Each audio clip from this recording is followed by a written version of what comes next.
Section 8.3 starts off with a review of converting degrees to radians and radians to degrees.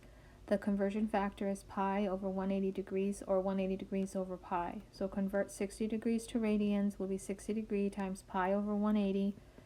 So here the 60 degrees times pi over 180 reduces to pi over 3 radians. Convert 180 degrees to radians. 180 times pi over 180 reduces to pi.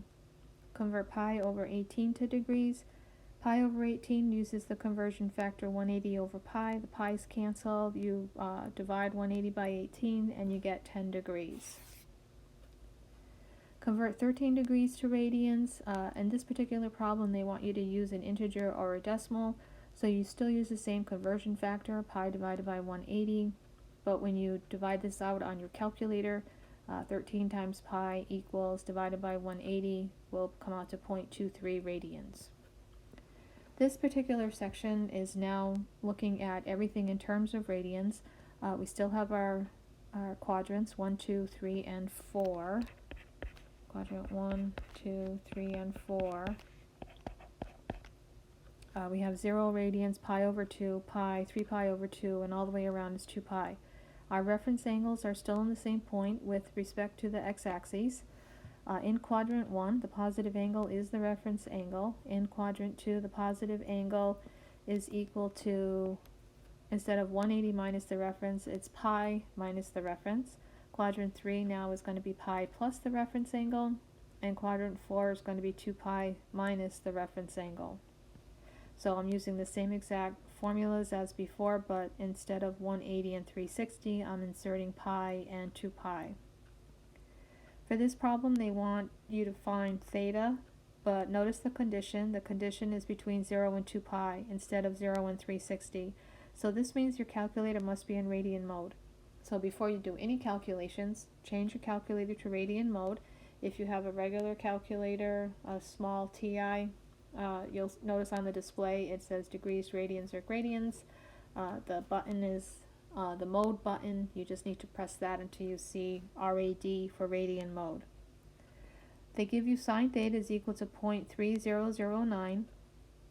This is not a radian measurement, the 3009. The 3009 is just the ratio of two sides. What makes it a radian measurement is when you actually press the button and to get the theta. So you do this exactly the same way. This 0.3009 is positive. Sine is positive in quadrants 1 and 2. So in order to calculate the reference angle in radian mode, I do inverse sine. Again, I'm looking for theta, 0.3009. So second function sine, and I get the calculation of 0.3056 radians. Notice the numbers are very similar.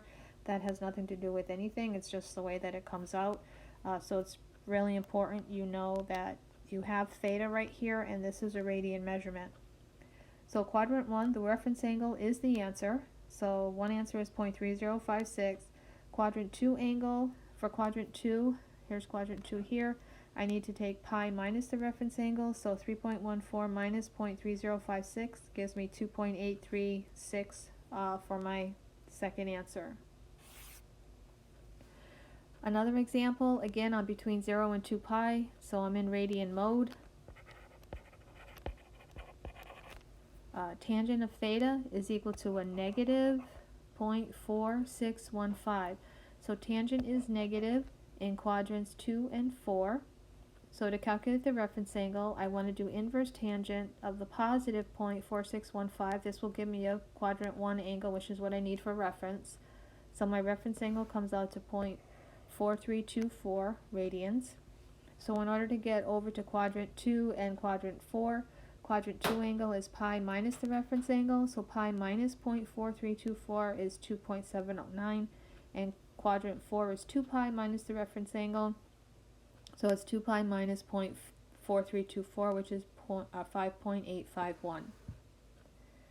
Find theta, radian mode again, cosine of 0.7326. Cosine is positive. Again, it's positive because this is a positive 0.7326. It's positive in quadrants 1 and 4. First calculate the reference angle. The reference angle is inverse cosine of 0.7326. That comes out to 0.7487 radians. That's my reference angle. So at quadrant 1, reference angle is an answer. So all I really need to do is get my quadrant 4 answer. So it's 2 pi minus the reference angle, so 6.28 minus 0.7487. And my quadrant 4 angle in radians is 5.534.